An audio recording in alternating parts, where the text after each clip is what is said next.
Yeah.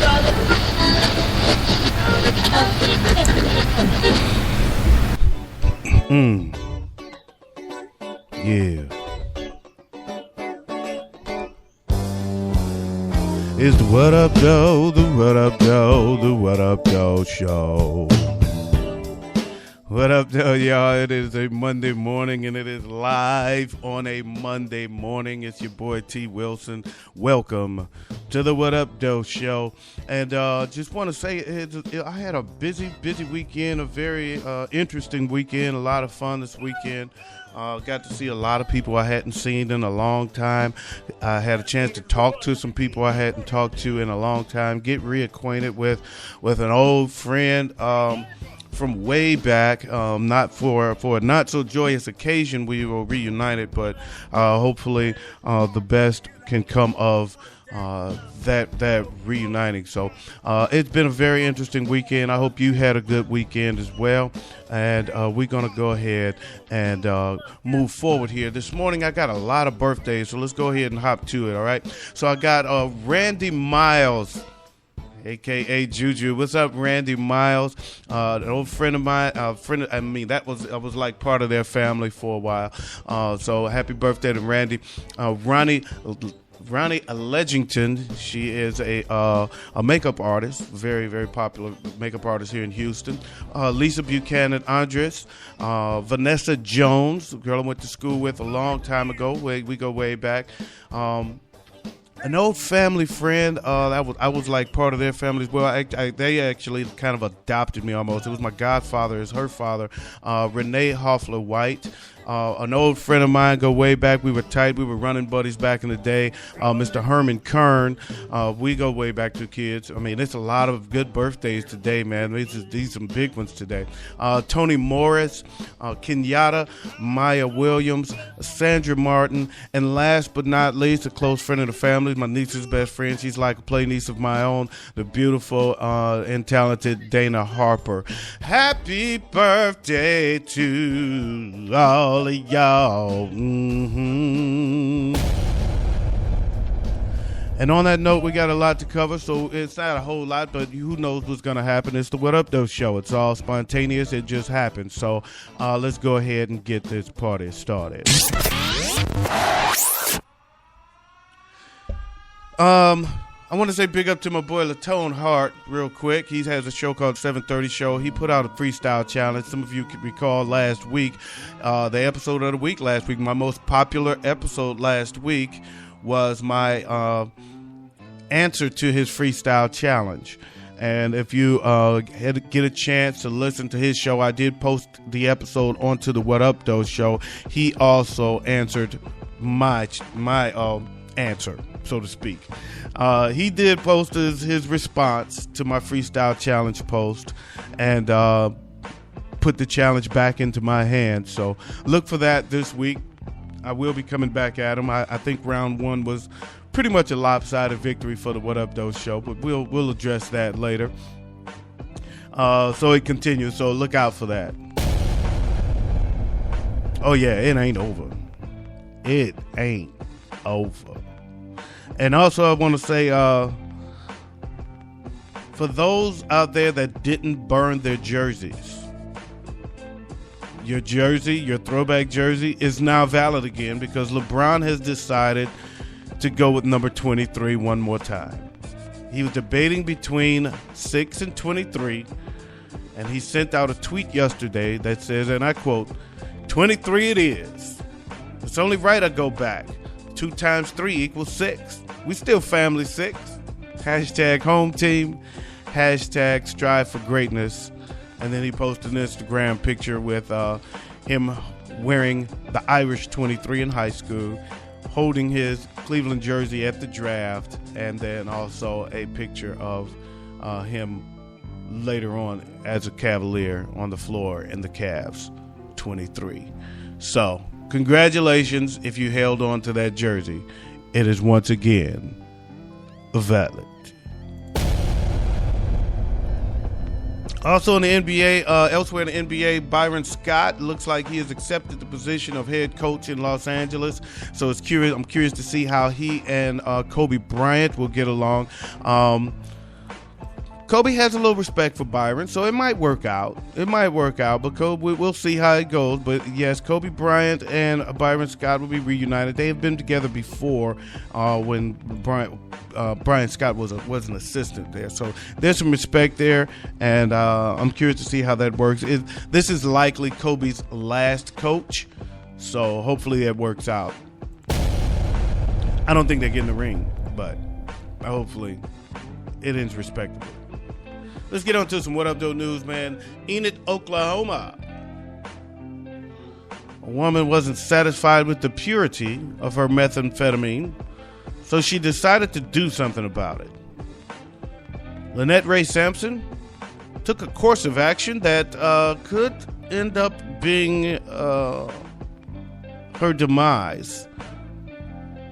The action she chose ended up leaving her with a felony drug charges when the 54-year-old allegedly called the police because she thought her ice was laced with something. When an officer arrived to check it out, Sampson reportedly said, "I am so glad you came. This guy cut my meth with some bullshit." During the course of their interaction, Sampson allegedly showed the officer multiple areas where she had meth stashed. She also admitted to using the drug and was hearing things and sweating profusely. Popping mollies and she's sweating. Woo! The officer arrested Sampson and brought her to Garfield County Jail. Once you think you've seen it all, something new will surprise you. It's sad. People who utilize these drugs don't realize how it affects them and what they can do to you. Police Captain Jack Morris said. Sampson is now facing a felony count of possession of methamphetamine and a misdemeanor count of unlawful possession of a drug paraphernalia. She could be sentenced up to 10 years if convicted. I think it's a shame that people that do meth, and it's always meth, I don't know if you noticed that or not, when they do meth, they don't realize that it's an illegal drug all of a sudden, because if they have an issue, they think they can take that issue to the police and get assistance. The cops don't care. You're breaking the law. The drug is illegal, folks. If you're on meth, don't call the cops if you're not happy with your meth. It's against the law. You'll go to jail. And you'll still be in need of meth. You won't even get the bad meth. It's called street justice, folks. You got to take that into your own hands. Approach the drug dealer yourself, and whatever happens, happens.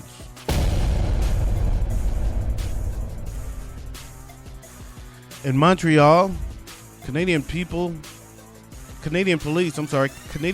are looking for a woman who was filmed plucking and chowing down on a raw bird on the subway. A commuter on the Montreal Metro filmed the incident and posted it on YouTube. I will post that video on the What Up Though Show page, facebook.com/WhatUpThough The disturbing clip shows appalled passengers looking on while the woman pulls the bird from a plastic bag, plucks it, and starts eating it. Sounds delicious. You'll probably find this on the Burger King breakfast menu near you. The video's recorder was heard saying, "I'm gonna vomit." Montreal police spokesman, Constable Manuel Couture, told the What Up Though Show news reporters, "She was eating a raw bird inside the train, and there's people that were disgusted by it. They were just disgusted by this incident. The bird didn't bother anybody. She pulled it out of a bag. It was chirping. She plucked it and she ate the doggone thing right there on the train. What am I wrong?" The woman could be charged with disturbing the peace, although it's been speculated she has a mental illness. You gotta be joking. Really? A lady pulls a bird out of a bag, plucks the feathers off of it, and eats it raw, and you think maybe she's got a mental illness? I wonder.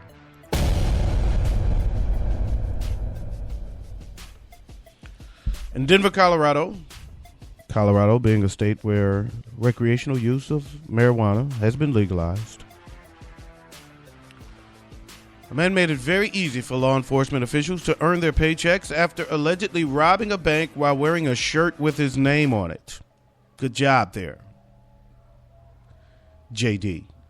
According to police, John David Martinez, a.k.a. JD, went to a Wells Fargo branch in Denver wearing a personalized polo shirt bearing his name.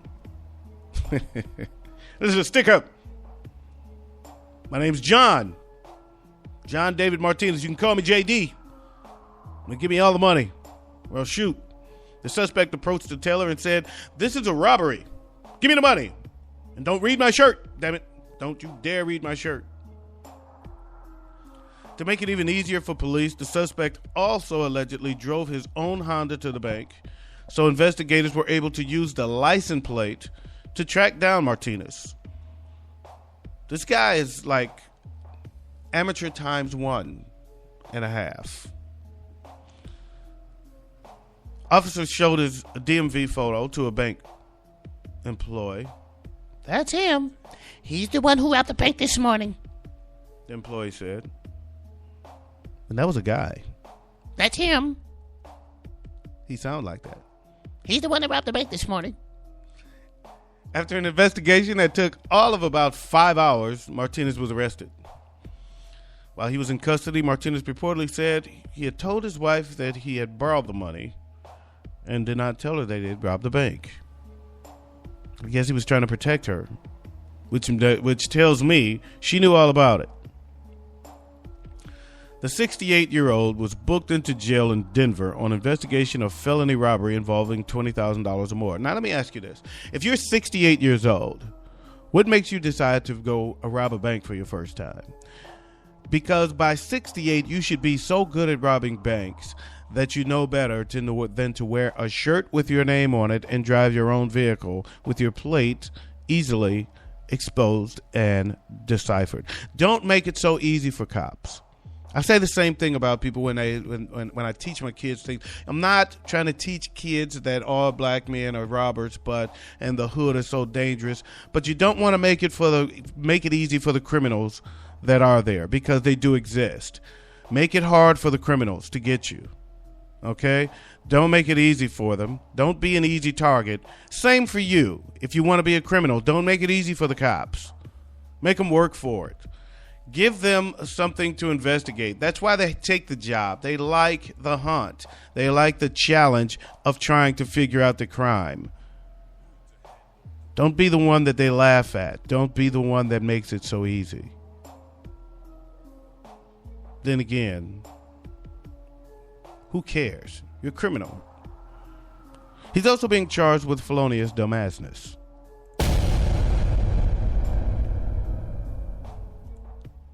In Brewster, Washington being a state that has legalized recreational use of marijuana. It sounds counterintuitive, but a Washington man was able to rely on his instincts and survive a wildfire by running straight at it. Now, who does that? Who makes that decision? Not me. And probably not many of you. When wildfires began rapidly approaching his Brewster home, Mark Nelson was barely able to grab his cat Fluffy and get out the door before the flames arrived. He got in his car and began driving, but quickly had to abandon his van after it caught on fire. This sounds pretty exciting, doesn't it? Unable to get away from the blaze, Nelson decided to run at it instead. I had to stay Fluffy. I had to get behind the fire. At one point I said, "This is it. Fluffy, we're going to die." But then I said, hell no.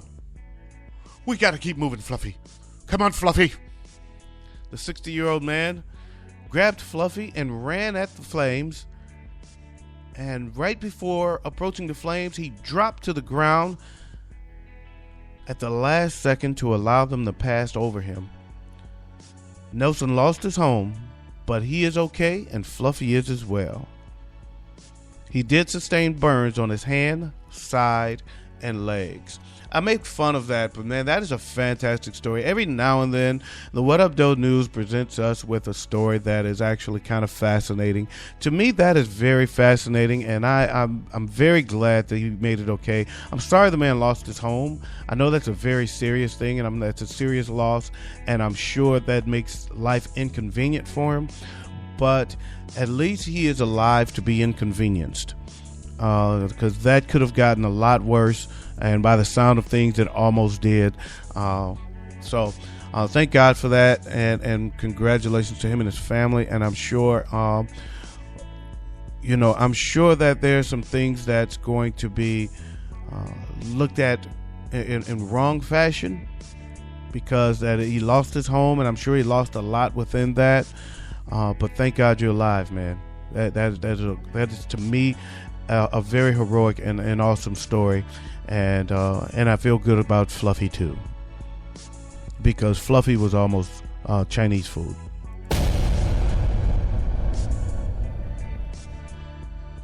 In West Melbourne, Florida, a man who was pulled over for speeding is now in much bigger trouble after he allegedly called emergency dispatchers and reported a fake murder to avoid getting a ticket. What a great idea. Julius Lupowitz is accused of calling 911 about a made-up murder that was about to take place so the officers who pulled him over for speeding would be called away. Man, this guy is a genius. What a great idea. Woo! Uh-oh. I mean, how smart he had to be to think of that? Uh-oh. They got me. I better call the police. I see a murder. I see there's a murder that was going to happen, I swear, on Wingate. On Wingate. No, Wingate and Wickham. No, Wingate and Hollywood. Wingate and Hollywood. Lupowitz allegedly said in the 911 call, I swear, there's going to be a murder any second. I swear, there's a man with a gun. Please. I just called. It's Wingate and Hollywood. Yeah. A second 911 operator also received a call from Lupowitz. A Brevard County Sheriff's Officer dispatcher was able to determine that the calls likely came from Lupowitz, and the news went out over the radio. Don't worry about the murder call. That's the guy that just got pulled over for a ticket. The guy just got pulled over, and he's making that call trying to get the cops run away. Don't run away. Give him a ticket. Matter of fact, put him out the car. Arrest his dumbass. Arrest the dumbass. Richard Cordeau of the West Melbourne Police Department told the What Up Doe News, when she broadcast that information, our officer was standing at the door of Mr. Lupowitz's vehicle and realized it was the same person that he was talking to that was making the 911 calls. And he said, get out of the car, you dumbass. Just like the radio dispatcher said. You're going to jail, buddy. We're not falling for the banana in the tailpipe. The cause could lead Lupowitz spending up to 5 years in jail because he is now facing a third-degree felony charge for misuse of the 911 system. If he had just taken the ticket, it would have only been for $209. It's funny. It's easy for y'all to say only $209. Damn, that's a lot to pull out your budget. That's a big-ass bill. Adding insult to injury, Lupowitz will still have to pay the $209 ticket. Okay, well, that sucks. But it was still an ingenious idea. There's a murder. I swear, there's a murder. It's going down. It's going down right now. Over here on, what street is this? Where am I at?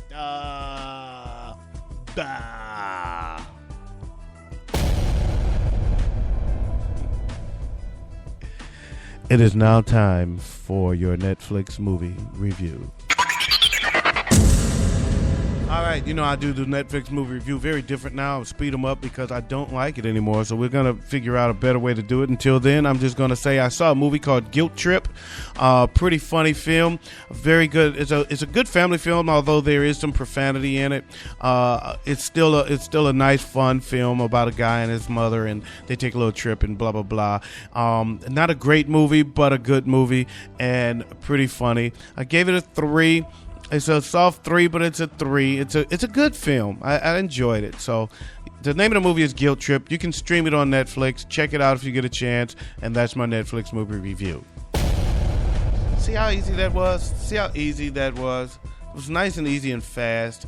I like it. Hey, I may have an announcement coming up later this week. We shall see. I will get back in touch with you. I will keep you posted, but there may be a major announcement coming up this week, and I will keep you posted about the What Up Though show. So that's my show for today, y'all. I want to thank you guys for checking me out. Thanks for joining me. Have a great day. Have a great Monday. This is your opportunity to get it right for the rest of the week. Monday is always an opportunity to have another good week, y'all. So don't embrace them. Don't mourn the Mondays.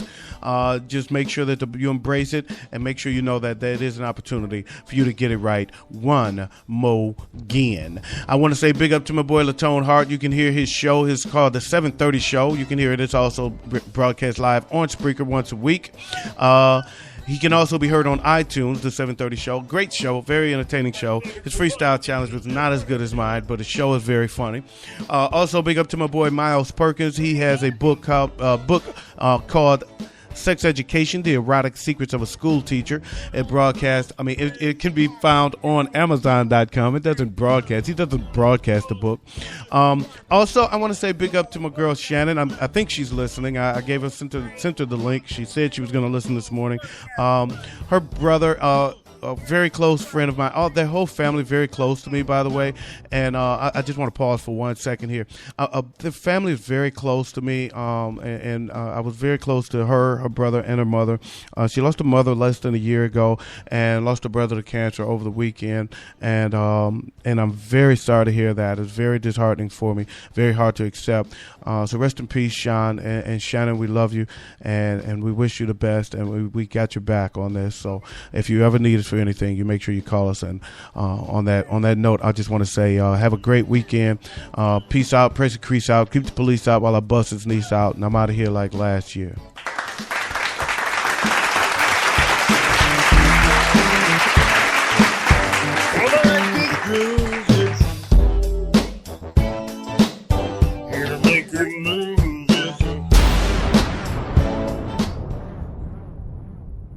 What up, though?